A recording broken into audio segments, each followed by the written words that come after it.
கோலாகலமாக மலேசியாவுக்கு போய் விஜய் அவர்கள் இறங்கிட்டார். நெல்சன் அட்லி இவங்களும் போயிருக்கிறாங்க அப்படின்ற ஒரு நிலை. இவங்க ரெண்டு பேருமே சன் பிக்சர்ஸோட படம் பண்ணிட்டு இருக்கக்கூடிய ஒரு கூட்டம். ஷூட்டிங்கை விட்டுட்டு எங்கேயா இவங்க ரெண்டு பேரும் போயிட்டு இருக்காங்க அப்படின்னு சொல்லி சன் பிக்சர்ஸ் கொதிக்கிற மாதிரியான ஒரு நிலையெல்லாம் இருக்குது. அதாவது இன்னைக்கு ரெண்டு பேருமே சன் பிக்சர்ஸ் படம் பண்ணுறாங்க. இந்த சூழ்நிலையில் இன்னைக்கு இந்த விழாக்கு இவங்க ரெண்டு பேரும் போயிருக்காங்கிறது நம்ம சச்சியா பேசுகிறோம். ஆனால் பேச தேவையில்லைங்கிறது தான் என்னுடைய கருத்து. ஏன்னா அவங்க நண்பர்களாக போயிருக்கிறாங்க.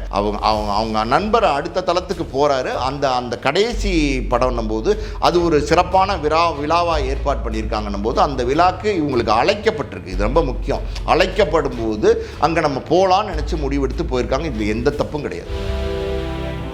சன் டிவி அப்போ விஜய் மேலே இருக்கக்கூடிய அந்த எதிர்ப்பை காட்டிட்டு தான் இருக்காங்க. அது அப்படி தான் எடுத்துக்கணும் இல்லையா? காட்ட தானே சார் செய்வாங்க. நீங்கள் இந்த எதிர்ப்பு விஜய் அரசியலுக்கு வந்ததுனால் வந்த எதிர்ப்பு, அதை ஒத்துக்கிறீங்களா இல்லையா? விஜய் சினிமா நடிகராக மட்டும் தொடர்ந்துருந்தா நிச்சயமாக இந்த எதிர்ப்பு இருந்திருக்க போகிறதில்ல. விஜய் அரசியலில் யாரை எதிர்க்கிறார் அப்படின்னா டிஎம்கே தான் எதிர்க்கிறார். அப்படி இருக்கும்போது அவங்க எப்படி விஜயனுடைய படத்தை என்டர்டெயின் பண்ணுவாங்கன்னு நினைக்கிறீங்க? டிஎம்கே சார்ந்த ஒரு நிறுவனத்துக்கு கொடுக்கலாம் அப்படின்னு ஒரு பேச்சுவார்த்தை இருந்துச்சு. அப்படி ஒரு நிறுவனத்திட்ட பேசி மொத்தமாக தமிழ்நாடு ஃபுல்லாக வாங்கிக்கிற மாதிரி ஒரு அட்வான்ஸே வாங்கியிருந்தாங்க. கிட்டத்தட்ட ஒரு 20 கோடி ரூபா அவர் ஒரு முன்பணமே கொடுத்துருந்தாரு. அது அக்ரிமெண்ட் சைன் ஆகிற காலகட்டங்களில் பார்த்தீங்கன்னா விஜய்க்கு ஒரு தயக்கம் இருந்துச்சு. ஒருவேளை இது ஏதாவது பிரச்சனை வந்தால் என்ன பண்ணுறது?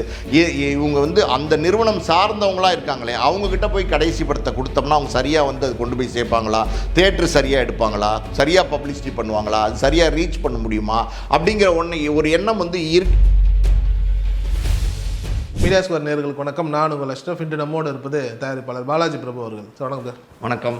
கோலாகலமாக மலேசியாவுக்கு போய் விஜய் அவர்கள் இறங்கிட்டார். விஜய் மட்டும்தான் இறங்கியிருப்பாருன்னு பார்த்தா அவங்க அப்பா அம்மா பர்ஃபெக்டாக போயிட்டாங்க. இதையெல்லாம் தாண்டி நெல்சன் அட்லி இவங்களும் போயிருக்கிறாங்க அப்படின்ற ஒரு நிலை. இவங்க ரெண்டு பேருமே சன் பிக்சர்ஸோட படம் பண்ணிட்டு இருக்கக்கூடிய ஒரு கூட்டம். நம்ம மீம்ஸ்லாம் கூட பார்க்க நேரிடுது. இந்த மாதிரி ஷூட்டிங்கை விட்டுட்டு எங்கேயா இவங்க ரெண்டு பேரும் போயிட்டு இருக்காங்க அப்படின்னு சொல்லி சன் பிக்சர்ஸ் கொதிக்கிற மாதிரியான ஒரு நிலையெல்லாம் இருக்குது. இப்போ இவங்க போனதனுடைய பின்னணி என்ன சார்? என்ன நடந்துட்டு இருக்கு? இல்லை, இதில் பின்னணிலாம் ஒன்றுமே கிடையாது. விஜயோட அம்மா அப்பா போயிருக்காங்க. அது அவங்க போகாமல் யார் போவா? ஒரு பக்கம் பார்த்தீங்கன்னா நீங்கள் நெல்சனும் அட்லியும் போயிருக்காங்கன்னு சொல்கிறீங்க. நெல்சன் அட்லி இன்றைக்கி சன் பிக்சர்ஸில் படம் பண்ணிகிட்டு இருக்காங்க. அது என்னமோ உண்மைதான், அதில் மாற்றுக்கருத்தே கிடையாது. ஆனால் நெல்சன் அட்லி ரெண்டு பேருமே பார்த்தீங்கன்னா விஜயை வச்சு தொடர்ந்து படம் பண்ணிக்கிட்டு இருந்தவங்க. அட்லியை பொறுத்த வரைக்கும் விஜய் வச்சு 2-3 படங்கள் பண்ணியிருக்காரு. விஜயை அண்ணா அப்படின்னு தான் அவர் எல்லா இடத்துலையும் அட்ரஸ் பண்ணுறாரு. அண்ணான்னு தான் சொல்லி தான் பேசுகிறாரு. அப்படி இருக்கும்போது விஜயோட ரொம்ப ரொம்ப நெருக்கமாக இருக்கார். அட்லியை பொறுத்த வரைக்கும் பார்த்தீங்கன்னா விஜய்க்கு அவ்வளவு நெருக்கமான ஒரு இயக்குனராக இருக்கார். இன்னும் சொல்லப்போனால் அட்லியினுடைய வாழ்க்கை இருக்குது பார்த்தீங்களா, அதுவே பார்த்தீங்கன்னா விஜய் கொடுத்தது தான். விஜய் தெரி கொடுக்கல அப்படின்னா அட்லிக்கு இவ்வளோ பெரிய வெளிச்சம் கிடைச்சிருக்கு வாய்ப்பு இல்லை. தெரி கொடுத்தாரு, அடுத்தடுத்து படங்கள் கொடுத்தாரு. இன்னொரு படம் மெர்சல் கொடுத்தாரு. அந்த மாதிரி தொடர்ந்து படங்கள் கொடுத்ததுனால தான் அட்லிக்கு இவ்வளோ பெரிய உயரம் கிடைச்சிது. அதனால தான் அட்லி அடுத்து பாலிவுட் போக முடியுது. இன்றைக்கி தெலுங்கு படத்தை பண்ண முடியுது. இவ்வளோ பெரிய இடம் யாரால் கிடைச்சது? ஒரு பெரிய ஸ்டார் அட்லியை நம்பி அந்த பட வாய்ப்பை கொடுத்ததுனால அது கிடைச்சது. ஸோ அந்த வாழ்க்கையை ஏற்றி வச்சது, தொடங்கி வச்சது விஜய் தான் அப்படின்னு நம்ம எடுத்துக்கலாம். இன்னொரு பக்கம் பார்த்தீங்கன்னா நெல்சனை பொறுத்த வரைக்கும் அவருக்கு பீஸ்ட்டுங்கிற ஒரு பெரிய படத்தை விஜய் கொடுத்தாரு. ஸோ அப்படி இருக்கும்போது அந்த படம் தோல்வி படமாக ஆயிடுச்சு, அது வேற விஷயம். ஆனால் அந்த இன்னைக்கு இருக்கிற இயக்குனர்கள்லாம் இப்போ பெரிய பெரிய ஸ்டார்ஸோட ரொம்ப இணக்கமாக இருக்க ஆரம்பிச்சிட்டாங்க. இப்போ நெல்சன்லாம் பார்த்தீங்கன்னா எல்லாரோடையும் நெருக்கமாக இருக்கார். காரணம் என்ன அப்படின்னா அவர் ஒரு இயக்குனர். இந்த திரைப்படத்துறையில் அவர் ஒரு இயக்குனர். அவர் அடுத்தடுத்த தளத்துக்கு போகணும் அப்படின்னா இந்த டாப் 10 ஸ்டார்ஸ் இருக்காங்க பார்த்தீங்களா, அவங்களுடைய தயவு ஒரு இயக்குனருக்கு தேவை. ஏன் அப்படின்னா இன்னைக்கு ஒரு இயக்குனர் எவ்வளோ பெரிய இயக்குனராக இருந்தாலும் ஒரு ஸ்டாருடைய வேல்யூ இருந்தால் தான் அந்த படத்தை அடுத்த தளத்துக்கு கொண்டு போக முடியுது. ஒரு உதாரணத்துக்கு இப்போ இது நெல்சன் ஜெயிலர் 2 பண்ணுறார். ஜெயிலர் பண்ணார், இப்போ ஜெயிலர் 2 பண்ணுறார். ஜெயிலருக்கு அப்புறம் ஜெயிலர் 2 பண்ணுறதுனால தான் அந்த படத்துக்கு அவ்வளோ பெரிய வேல்யூ. அந்த ரஜினிகாந்த் படத்தை பண்ணுறதுனால தான் நெல்சனுக்கு அவ்வளோ பெரிய வேல்யூ. இப்போ அதே நெல்சன் ஒரு புதுமுகத்தை வச்சு ஜெயிலர் 2 பண்ணாமல் ஒரு புதுமுகத்தை வச்சு ஒரு சின்ன ஒரு காதல் கதை பண்ணுறாருன்னு வச்சுக்கோங்க. அதுக்கு இவ்வளோ பெரிய ஹைப்பு, இவ்வளோ பெரிய எக்ஸ்பெக்டேஷன் இருக்க போகிறதில்ல, இவ்வளோ பெரிய ரீச் இருக்க போகிறதில்ல. ஸோ நெல்சனுக்கு ஒரு பெரிய உயரத்தை கொடுக்கறது யார் அப்படின்னா இன்றைக்கி இருக்கிற முக்கியமான தமிழ் துறையில் இருக்கிற முக்கியமான நடிகர்கள். ஸோ இது அரசியல் அப்படின்றது ஒரு பக்கம் இருந்தாலும் இது அரசியலையும் தாண்டி பார்த்தீங்கன்னா இதுக்குள்ள சினிமா இருக்குது. சினிமாவையும் தாண்டி இதுக்குள்ளே நட்பு இருக்குது. அதாவது எல்லா காலகட்டங்கள்லையும் எல்லாருக்கும் எதிரியாக மாறிட மாட்டாங்க. எல்லா காலகட்டங்கள்லையும் எல்லாருக்கும் நண்பராகவும் இருந்துட மாட்டாங்க. அதாவது இன்னைக்கு ரொம்ப நெருக்கிய நண்பராக இருப்பாங்க. நீங்கள் உங்கள் வாழ்க்கையிலே பார்த்துருப்பீங்க. அதுக்கு அதுக்கு அடுத்த ஒரு காலகட்டத்தில் வந்து அவங்களே உங்களுக்கு நேர் எதிரியாக வந்து மாறிடுவாங்க. அதே மாதிரி பல நேரங்களில் உங்களுக்கு பிடிக்காத நபராக இருப்பார். நீங்கள் யாரா இவர், எதுக்குடா நம்ம வாழ்க்கையில் தொந்தரவாக இருக்காருன்னு நினைக்கக்கூடிய ஒரு நபராக இருப்பார். ஆனால் ஒரு கஷ்டமான சூழ்நிலை வரும்போது அவர் வந்து உங்கள் பக்கத்தில் வந்து நின்று உதவி செய்கிறவராக இருப்பார். இதெல்லாம் வந்து வாழ்க்கையில் சகஜமாக நடக்கிற ஒரு விஷயந்தான். அப்படி இருக்கும்போது இந்த சினிமாக்குள்ளே நம்ம அரசியலை கொண்டு வரதோ, அரசியலையும் கொண்டு வந்து இந்த நட்பை வந்து நம்ம கொச்சைப்படுத்துகிறதோ தப்பு. அதாவது வந்து இன்றைக்கி 2 பேருமே சன் பிக்சர்ஸ் படம் பண்ணுறாங்க. சன் பிக்சர்ஸை பொறுத்த வரைக்கும் பார்த்திங்கன்னா இன்றைக்கி திமுகவுடைய உறவினர் நிறுவனமாக தான் இருக்கும்போது கிட்டத்தட்ட ஒரே கட்சி தான், ஒரு காம்பவுண்டுக்குள்ளே இருக்கிற ஒரு நிறுவனங்கள் தான். இந்த சூழ்நிலையில் இன்றைக்கி வந்து இந்த விழாக்கு வந்து இவங்க 2 பேரும் போயிருக்காங்கிறது நம்ம சர்ச்சையாக பேசுகிறோம். ஆனால் பேச தேவையில்லைங்கிறது தான் என்னுடைய கருத்து. ஏன்னா அவங்க நண்பர்களாக போயிருக்கிறாங்க. அவங்க நண்பர் அடுத்த தளத்துக்கு போகிறாரு. அந்த கடைசி படம்னும் போது அது ஒரு சிறப்பான விழாவாக ஏற்பாடு பண்ணியிருக்காங்கன்னும் போது அந்த விழாக்கு இவங்களுக்கு அழைக்கப்பட்டிருக்கு. இது ரொம்ப முக்கியம். அழைக்கப்படும் போது அங்கே நம்ம போகலான்னு நினச்சி முடிவெடுத்து போயிருக்காங்க. இதில் எந்த தப்பும் கிடையாது. சரி, இப்போ சன் பிக்சர்ஸை பற்றி பேசும்போது இப்போ இவங்க எல்லாருமே சன் பிக்சர்ஸோடு இப்போ படம் பண்ணிட்டு இருக்காங்க. இதையெல்லாம் தாண்டி இப்போ ஜனநாயகனை வந்துட்டு சன் பிக்சர்ஸ், அதாவது சன் டிவி சேட்டலைட் ரைட்ஸ் வாங்கணும் அப்படின்னு சொல்லி பார்க்கும்போது வந்துட்டு சன் டிவிக்கு பெரிய ஈடுபாடு இல்லை, தேவையில்லை அப்படின்னு சொல்லி தான் அது ஜீ தமிழுக்கு போகுது. ஏதோ ஒரு விதத்தில் வந்துட்டு சன் தன்னுடைய அதிருப்தியும் காட்டுது. இதெல்லாம் தாண்டி இப்போ இன்றைக்கி அந்த நிகழ்ச்சி அங்கே நடக்குது அப்படின்னா இன்றைக்கி ஈவினிங் ப்ரைம் டைமில் வந்துட்டு மொட்டை சிவா கிட்ட சிவா படம்லாம் போட போகிறாங்கன்ற மாதிரியான ஒரு செய்திகள்லாம் வருதுன்னும் போது ஏதோ ஒரு இடத்துல வந்துட்டு விஜய் படங்களையே கொஞ்ச காலமாகவே சன் டிவி புறக்கணிச்சிக்கிட்டே இருக்குது. ஒரு ரசிகை கூட சொல்லுவாங்க, மொக்க படம்லாம் போடுறாங்க, என் தளபதி படம் போட மாட்டான்னு சொல்லி அந்த பெண் கூட அழுவாங்க இல்லையா? ஏன் வந்துட்டு இப்படி வந்து ஒரு வன்மத்தை காட்டுற மாதிரியான ஒரு நிலை சன் டிவிக்கு உருவாகுது? இல்லை, இது வன்மத்தை காட்டுறதா நம்ம எடுத்துக்க வேண்டாம். அதாவது வந்து இன்றைக்கி வந்து பார்த்திங்கன்னா இந்த எதிர்ப்பு விஜய் அரசியலுக்கு வந்ததுனால் வந்த எதிர்ப்பு. அதை ஒத்துக்கிறீங்களா இல்லையா? விஜய் சினிமா நடிகராக மட்டும் தொடர்ந்துருந்தால் நிச்சயமாக இந்த எதிர்ப்பு இருந்திருக்க போகிறதில்ல. விஜயே வந்து சன் டிவியில் படம் பண்ணியிருக்கிறார் இல்லையா? ஒரு காலத்தில் வந்து விஜய் சன் பிக்சர்ஸ்க்கு நடித்து கொடுத்துருக்கிறாரு. அவரோட படங்களில் சேட்டலைட் வந்து சன் பிக்சர்ஸில் தொடர்ந்து ஒளிபரப்பு ஆகப்பட்ட காலமெல்லாம் இருந்திருக்கு. ஸோ எம்ஜிஆரே நீங்கள் எடுத்துக்கங்களேன். எம்ஜிஆர் வந்து டிஎம்கேவோட இணக்கமாக இருக்கும்போது, நெருக்கமாக இருக்கும்போது அந்த உறவு வேறையாக இருந்துச்சு. ஒன்ஸ் வந்து அங்கே கருத்து முரண்பாடு ஏற்பட்டு அந்த கட்சியை விட்டு வெளியில் வரும்போது அந்த அந்த அந்த முரண்பாடு வந்து எப்படி சொல்கிறது, அடுத்த தளத்துக்கு மாறதான் செய்யும். அதாவது அவங்களுடைய எதிர்ப்பை காட்டுவாங்க, இவருடைய எதிர்ப்பை காட்டுவார். நீங்கள் ஒருத்தர் நீங்கள் எதிர்க்கும் போது எப்போவுமே தெரிஞ்சுக்கங்க, பதிலுக்கு அவங்க எதிர்ப்பாங்க அப்படிங்கிறது நம்ம தெரிஞ்சுக்கிட்டு தான் அந்த களத்துக்குள்ளே வரணும். ஸோ எம்ஜிஆருடைய உலகம் சுற்றும் வாலிபன் படம் கடைசி படம் வரும்போது இதே மாதிரி ஏகப்பட்ட தடைகள் இருந்துச்சு, ஏகப்பட்ட சிக்கல்கள் இருந்துச்சு. அதையெல்லாம் தாண்டி தான் அவர் அடுத்த தளத்துக்கு நகர்ந்தார், முதலமைச்சராக இருந்தார். அவர் முதலமைச்சர் ஆனதுக்கப்புறம் இன்னொருத்தர் அந்த இடத்துக்கு வரவே முடியாது, அசைக்க முடியாத சக்தியாக இருந்துட்டு அவர் காலமானதுக்கப்புறம் தான் வேறொருத்தரே உள்ளே வர முடியும் அப்படிங்கிற மாதிரியான ஒரு சக்தியாக வந்து எம்ஜிஆர் இருந்தார். ஸோ விஜயை பொறுத்த வரைக்கும் இன்றைக்கி அரசியலுக்கு வந்துட்டார்னும் போது நீங்கள் சொல்கிற இந்த சன் பிக்சர்ஸ் வந்து டிஎம்கேவுடைய சகோதர நிறுவனமாக இருக்கிறதுனால இப்போ வந்து விஜய் வந்து அரசியலில் யாரை எதிர்க்கிறார் அப்படின்னா டிஎம்கே தான் எதிர்க்கிறார், நேரடியாக டிஎம்கே தான் எதிர்க்கிறார். மற்ற கட்சிகள் தமிழ்நாட்டில் இருந்தால் கூட அவருடைய ஒரே பாயிண்ட்டு ஒன் பாயிண்ட்டாக வந்து யாரை எதிர்க்கிறார் அப்படின்னா டிஎம்கேவை தான் எதிர்க்கிறார். அப்படி இருக்கும்போது அவங்க எப்படி வந்து விஜயனுடைய படத்தை என்டர்டெயின் பண்ணுவாங்கன்னு நினைக்கிறீங்க? உங்களுடைய எதிரியாக ஒருத்தர் இருக்கார், உங்கள் வீட்டில் எப்படி நீங்கள் கூப்பிட்டு விருந்து கொடுக்கணும்னு எதிர்பார்க்குறீங்க? அதனால் நியாயமானதாகவும் இருக்காதுல்ல. அவங்கவுங்களுக்கு தனிப்பட்ட முறையில் அவங்களுடைய எதிர்ப்புகளை, அதாவது நியாயமான முறையில், இது ரொம்ப முக்கியம், நியாயமான முறையில் ஜனநாயக முறையில் வந்து காட்டுறதுக்கு உரிமை இருக்குது. அவங்க வந்து வேணும் வேணாம் நம்மளுடைய சன் பிக்சர்ஸ் நிறுவனத்தில் எந்த படத்தை போடணும், எந்த படத்தை போட வேணாம் அப்படிங்கிற முடிவு வந்து அவங்க தான் எடுப்பாங்க. ஸோ இது ஒரு விதத்தில் எதிர்ப்பை காட்டுற மாதிரி வந்து உங்களுக்கு தோணுது.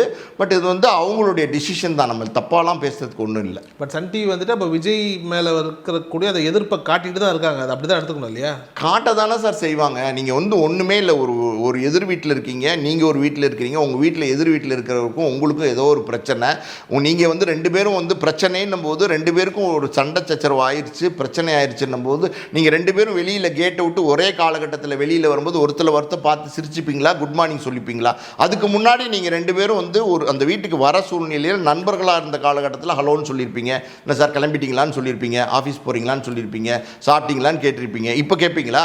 எதிரின்னு ஆனதுக்கப்புறம் உங்களுக்கு இப்போ உங்கள் பகைமைன்னு ஒன்று 2 பேருக்குள்ளேயும் உருவானதுக்கப்புறம் அது என்ன வேணால் இருக்கலாம், பகைமைக்கு என்ன காரணமானா இருக்கலாம், ஒருத்தருக்கு ஒருத்தர் சின்ன சின்ன மிஸ் அண்டர்ஸ்டாண்டிங் பிரச்சனைன்னும் போது எப்படி வந்து சுமூகமாக இருக்கும்? அது வந்து ஆட்டோமேட்டிக்காக இருக்கிறது இயல்பு தானே. இதை நம்ம எப்படி தப்பாக சொல்ல முடியும்? உண்மைதான் சார். ஆனால் ஒரு காலகட்டத்தில் வந்துட்டு சன் டிவியை பொறுத்த வரைக்கும் ரொம்ப நடுநிலையாக இருக்கிற மாதிரியான ஒரு உணர்வை கொடுப்பாங்க. குறிப்பாக வந்துட்டு கலைஞரை பற்றி ஒரு செய்தி வாரத்தில் வருது அப்படின்னா அம்மையார் ஜெயலலிதாவை பற்றியும் ஒரு செய்தி வரும், தெளிவாக வந்துட்டு மெயின்டைன் பண்ணுவாங்க. இதே வந்துட்டு ஜெயா டிவியோ இல்லை வந்துட்டு ஜெயலலிதா அவர்களை சார்ந்த டிவியை பார்த்தோம் அப்படின்னா அது மேக்ஸிமம் ஒரு சார்ந்த ஒரு விஷயமா தான் இருக்கும். ஜெயலலிதாவை மட்டுமே பற்றி பேசுமே தவிர்த்து கலைஞர் அவர்களை பற்றி பாசிட்டிவாக பேசாது.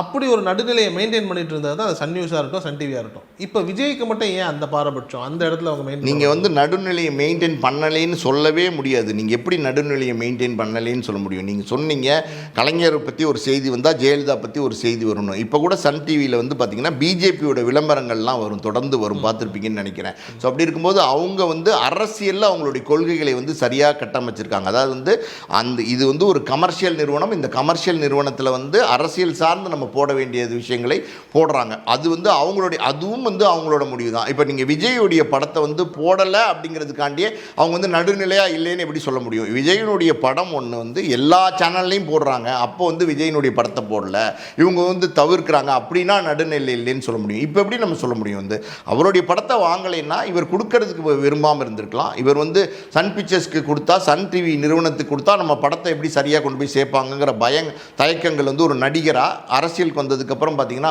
ஒரு கட்சி தலைவராக அவருக்கு இருந்திருக்கலாம். அதனால் அவர் கொடுக்காமல் இருந்திருக்கலாம். அவங்க கேட்டு கூட இருந்திருக்கலாம், இவர் கொடுக்காமல் இருந்திருக்கலாம். என்ன இருந்துச்சுன்னு நமக்கு தெரியாது இல்லை.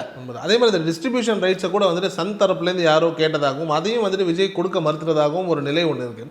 பொதுவாக ஒரு நடிகர் ஆளும் கட்சி மாதிரியான ஆட்களை வந்துட்டு என்னதான் வந்து அரசியலுக்கு வந்து எதிர்த்தா கூட சினிமா நடிகர் அப்படிங்கிற அந்த ஒரு நிலையில் வந்துட்டு எதுக்கு வந்து அவங்ககிட்டே கொடுப்போங்கிற இந்த மனநிலை கூட வந்திருக்கலாம். ஆனால் வேணாம் நான் கொடுக்க மாட்டேன்னு சொல்லும்போது நம்ம படத்தில் ரிலீஸ் பண்ணுறதுல சிக்கல் வந்துருங்கிற அந்த பயம்லாம் விஜய்க்கு இல்லையா சார்? எதுக்கு வம்பு அப்படின்னா அவர் வந்து எதுக்கு வம்புனா அரசியலுக்கே வந்திருக்க மாட்டார். எதுக்கு வம்புன்ற கேள்வியே இங்கே வரதுக்கு வாய்ப்பு இல்லை. ஏன்னா அவர் வந்து துணிஞ்சிட்டாரு, அவர் வந்துட்டார். புரியுது உங்களுக்கு? அவர் அரசியல் பண்ண ஆரம்பிச்சிட்டாரு. அந்த அரசியல் வந்து டிஎம்கே எதிர்ப்பு அரசியலாக இருக்குது. நீங்கள் சொன்னீங்க இந்த வந்து டிஎம்கே சார்ந்த ஒரு நிறுவனத்துக்கு கொடுக்கலாம் அப்படின்னு ஒரு பேச்சுவார்த்தை இருந்துச்சு.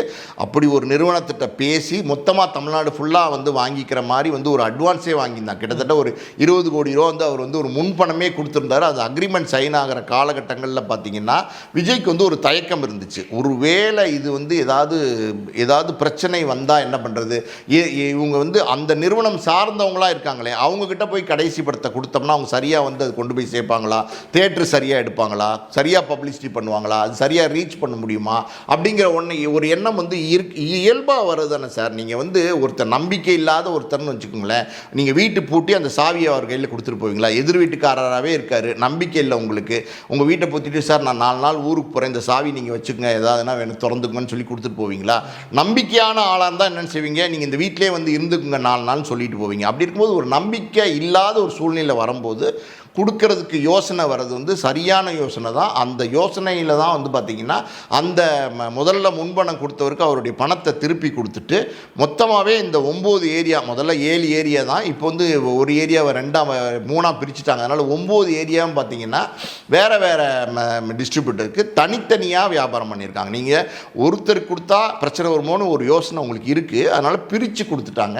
அப்படி இருக்கும்போது 9 பேரும் வந்து சிக்கல் உண்டு பண்ணக்கூடியவங்களாக இருக்க மாட்டாங்க. யாராவது 1-2 பேர் அதுக்குள்ளே கூட இருக்கலாம். ஸோ இந்த பயமெல்லாம் வரதெல்லாம் வந்து இயற்கை தான் சார். அது உண்மையாக இருக்கலாம், உண்மை இல்லாமல் இருக்கலாம். ஆனால் உங்களுக்கு எப்படி சொல்கிறது, பயம்னு ஒன்று வந்துருச்சுன்னா அந்த பயத்தை வந்து கிளாரிஃபை பண்ணிக்கிற உரிமை உங்களுக்கு இருக்குல்ல. அப்படி இருக்கும்போது அவருடைய படம், கடைசி படம், அதில் பெரிய கலெக்ஷன் பண்ணணும்னு நினைக்கிறாரு, பெரிய ரீச் அவுட் பண்ணணும்னு நினைக்கிறாரு, அது மிஸ் ஆகிடக்கூடாதுன்ற பயத்தில் வேற ஆளுங்க கொடுத்துட்டார். விஜய் வந்து மலேசியாவில் போய் இறங்குறாரு. அவருக்கு கொடுக்கப்பட்ட வரவேற்பும் அவரை வந்துட்டு அந்த கான்வாயில் போட்டு அவரை வந்துட்டு ரூம் வரைக்கும் கொண்டுட்டு போன அந்த விதம்னு ஒன்று இருக்கு இல்லையா? அவர் வந்துட்டு நம்ம ஊர் நடிகர் மலேசியாவில் எப்படி கொண்டாடுறாங்க, ஆல்மோஸ்ட் மலேசியா சிஎம்க்கு கொடுக்குற மரியாதையை விஜய் கொடுக்குறான்ற மாதிரியான ஒரு பார்வை இருக்குது. உண்மையிலேயே அந்த மரியாதை தான் கொடுத்தாங்களா, இல்லை இதுக்கு முன்னாடி மற்ற நடிகர்கள் போனாலும் இதே மாதிரி வரவேற்பு உண்டா? இல்லை பொதுவாகவே பார்த்தீங்கன்னா வெளிநாட்டு தமிழர்கள் பார்த்தீங்கன்னா நம்மளுடைய நடிகர்கள் மேலே ரொம்ப பிரியமும் ரொம்ப அன்பும் மரியாதையும் வச்சுருப்பாங்க. ஏன்னா வந்து நம்ம நாடு இந்தியாவில் இருந்து போகிற நடிகர்கள் எல்லாருக்குமே பெரிய வரவேற்பும் பெரிய மரியாதையும் இருந்திருக்கு. பாலிவுட் நடிகர் ஷாருக் கானோ இல்லை அமீர் கானோ இல்லை வந்து பார்த்திங்கன்னா ஒரு சிரஞ்சீவியோ இல்லை வந்து வெங்கடேஷோ நாகார்ஜுனாவோ யார் போனாலும் சரி அந்த ஒரு மரியாதை வந்து இருக்க தான் செய்யும். மோகன்லால் மம்முட்டிக்கு மரியாதை இருக்காதுன்னு நினைக்கிறீங்களா? அப்படியெல்லாம் கிடையாது. பொதுவாக லவ் பண்ணுவாங்க சார். அதாவது சினிமாக்காரவங்கள எல்லாருமே லவ் பண்ணுவாங்க. ஏன் சினிமாக்காரவங்க வந்து ஏன் சினிமா நடிகர்கள் வந்து இவ்வளோ பிரபலமாக இருக்காங்க, ஏன் வந்து அவங்க போனால் இவ்வளோ கூட்டம் வருது, ஏன் வந்து எல்லாரும் அவங்க விரட்டி போகிறாங்க, அவங்கள தொட்டு பார்த்துட மாட்டோமா, அவங்கள கட்டி பிடிச்சிட மாட்டோமா, அவங்களோட செல்ஃபி ஒன்று எடுத்துருக்க மாட்டோமா, அவங்களோட ஒரு சின்ன ஒரு இன்ட்ராக்ஷன் 2 வார்த்தை பேசிட மாட்டோமான்னு ஏன் எல்லாரும் போகிறாங்க அப்படின்னா, ரசிகர் அப்படிங்கிறவனுக்கு திரையில் பார்க்குற நடிகர் அது மேலே ஏதோ ஒரு காதல் ஒன்று வந்துடும். அந்த காதல் தான் வந்து ரசிகனாக மாறுறான். அந்த வெறி வெறித்தனமான ரசிகனாக தான் வந்து அந்த நடிகனுக்கு பின்தொடர்ந்து இருக்கும்போது பொதுவாகவே பார்த்திங்கன்னா வெளிநாட்டு தமிழர்கள் நான் இப்போ நேரடியாகவே சந்திச்சிருக்கிறேன் இந்த மாதிரி சூழ்நிலைகளை. அவங்களுக்கு வந்து சினிமா மோகம் ரொம்ப ரொம்ப ஜாஸ்தி. அவங்களுக்கு சினிமா நடிகர்கள் மேலே ரொம்ப ரொம்ப ஆசை. அதனால் இந்த மாதிரி பிரபலங்கள் போகும்போது அவங்கள வந்து பெரிய அளவில் வரவேற்கிறதெல்லாம் இருக்கத்தான் செய்யும். இப்போ இந்த ஜனநாயகனுடைய ஆடியோ ரிலீஸ் இன்றைக்கி நடக்கும்போது இந்த ரிலீஸ்க்கு வந்து விஜய் போகிறார் அப்படின்னும் போது ஆல்ரெடி வரப்போகிறாங்கிற ஒரு எதிர்பார்ப்பு எல்லார்கிட்டையும் இருக்குது. கிட்டத்தட்ட இந்த விழா அங்கே நடக்குதுன்னும் போது அந்த மக்கள் எல்லாருமே அந்த டிக்கெட்டை வாங்கி பார்க்கறதுக்காண்டி வந்து ரெடியாக இருக்காங்க. ஸோ ஒரு ஆர்வம் மிகுதியால் தான் இந்த மரியாதை கொடுக்கப்பட்டிருக்கு. சிறப்பு சார். ஆனால் விஜயனுடைய ஃபேமிலி, அதாவது அப்பா அம்மா எல்லாருமே போயிட்டாங்க, மனைவி பசங்க வரல, இது வரைக்கும் வரல. அங்கேருந்து வரலாம், என்ன வேணாலும் நடக்கலாம்னு வைங்களேன். இது என்ன மாதிரியான ஒரு நிலை? இது எப்படின்னா, இது ஆல்ரெடி பேசிட்டாங்க, நிறைய பேர் பேசிட்டாங்க. வெளிப்படையாகவே பேசணும் அப்படின்னா, இவர் விஜய் அரசியலுக்கு வந்ததுக்கு காலத்துலேயும் சரி, அதுக்கு முன்னாடியும் சரி, அவங்க மனைவி சங்கீதா, அப்புறம் மகள் அவங்களோட வந்து விஜய் எந்த விழாக்களுமே கலந்து கொள்ளலை. பார்த்தீங்கன்னா விஜய் ஏதாவது ஒரு திருமணத்துக்கு போகிறாருன்னா அவர் தனியாக போகிறாரு. அதே திருமணத்துக்கு அவங்க மனைவி தனியாக போய் பரிசுகள் கொடுத்துட்டு வராங்க, ரொம்ப முக்கியமான ஆட்களாக இருந்தால். ஸோ இதுலேருந்து நமக்கு வெளிப்படையாகவே தெரியுது, அதான் கணவன் மனைவிக்குள்ளே ஏதோ பிரச்சனை, அவங்க 2 பேரும் பிரிஞ்சிருக்கிறாங்கன்னு தெரியுது. ஸோ அப்படி இருக்கும்போது குழந்தைங்க வந்து அப்பாவோட இல்லையா, குழந்தைங்களாவது அப்பாவோட இருக்கலாமே, ஏன் குழந்தைங்களும் வந்து பிரிஞ்சிருக்கிறாங்க அப்படின்னும் போது, ஸோ பொதுவாகவே பார்த்தீங்கன்னா ஒரு அப்பா அப்படின்ற ஒரு ஸ்தானத்திலிருந்து மனைவியை எதிர்க்கும் போது அந்த தாய்க்கு சில விஷயங்கள், அதாவது அந்த தகப்பனால் வந்து சில எதிர்ப்புகள் இருக்கும்போது குழந்தைங்க பொதுவாகவே அம்மாவோட போய் அடக்கலம் ஆயிடுவாங்க. இப்போ நீங்கள் கோழி இருக்குன்னு வச்சுங்களேன், அது வந்து அந்த நடந்து போகும்போது பார்த்தீங்கன்னா அதை வந்து கூட்டில் அடையும் போது அந்த குஞ்சு எல்லாமே கோழி பின்னாடியே ஓடி போய் டக்குன்னு அடைஞ்சிருங்க கூட்டில். அந்த மாதிரி தான் தாயோட போய் அடைஞ்சிருக்காங்க. அவங்க வந்து தாயோடு இருக்காங்க, அவங்க குடும்பத்துக்குள்ள ஏதோ பிரச்சனை இருக்குங்கிறது நமக்கு தெரிய வருது, தெரியாமல்லாம் இல்லை. ஸோ அது அவங்களோட பர்சனல் இஷ்யூவாக தான் நான் பார்க்குறேன். ரொம்ப நன்றி சார், நேரம் இருந்தால் கொள்ளுங்கள். நன்றி.